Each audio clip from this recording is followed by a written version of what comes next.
listeners, today let's start with chapter 12, our Earth. So, in this chapter, I will tell you about Earth. What is Earth? It's a unique planet. Why it is unique?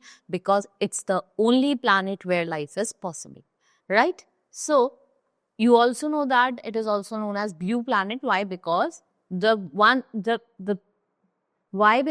3/4 of the Earth is covered with water.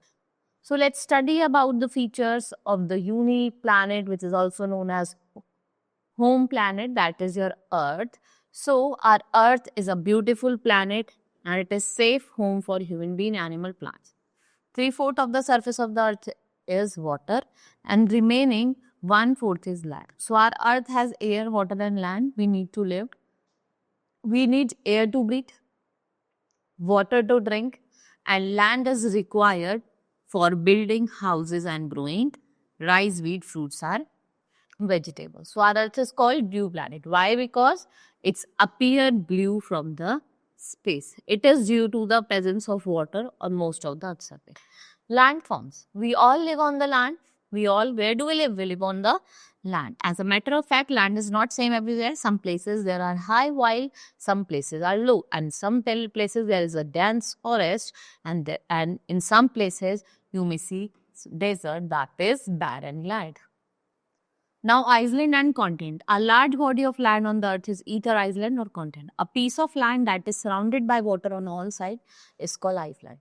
A land mass that is larger than an island, what we call it? Continent. Let's study about a plain first. It is a low-level area of land. Crops and vegetables are easily grown in plains. Plains are known for having big cities, towns and villages. Right? Then we had hills and mountains. A piece of land that is higher than the land around it is called a hill. So, a very high hill is called a mountain. A tip of the mountain is called its peak and it is mostly covered with the snow. Have you ever visited the mountainous areas? You may see that over there, the peaks of these mountains, they are covered with snow, flatly. A high piece of land with a flat top is called plateau. Since it looks like a table, it is also called tableland. And it is formed by the number of processes.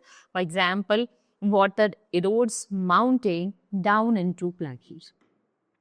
Then we have forest. A large area of land that is thickly covered with trees is called forest. It may be either a plain, hill or plateau, right? Next is desert. A very dry area of land covered with sand or rock is called desert. The climate in the desert is very hot. Very less plants can grow. Why? Because there is very less water.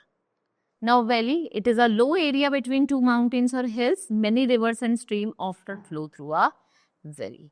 So we have deserts that makes up 1/3 of the land surface. Here some question has been given to you. You can see that home planet of human being, animals and plant. I have told you about that is earth. Place where plants grow is very less. Desert. Tip of the mountain. Let's study about water bodies. So we know that most of that surface is covered with water. This water is found in various water bodies. That can be named as follow. First is stream and river. Snow covers the peak of high mountains and heat of the sun melts the snow. On melting, जब वो snow melt हो जाती है, what happens? जो water है वो rivers में flow करता है, right? इससे क्या आता है? आपके rivers में पानी होता है. Now we have lakes and ponds.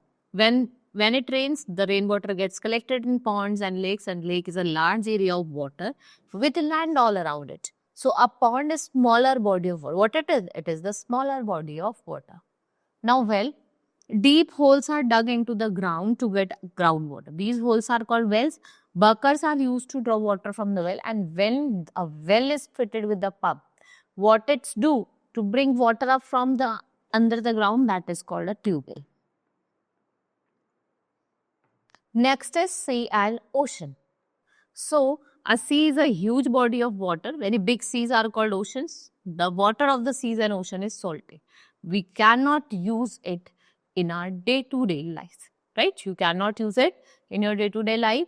As you know that the highest mountain in the world is Mount Everest and the largest ocean in the world is Pacific Ocean. So, you have to name a smaller water body than lakes, object that is used for drawing water from the well and taste of the sea water. जो taste होता है sea water का, वो कैसा होता है? Right? This was all about in this chapter. Hope you understood each and everything. Now we will meet in the next class. Thank you.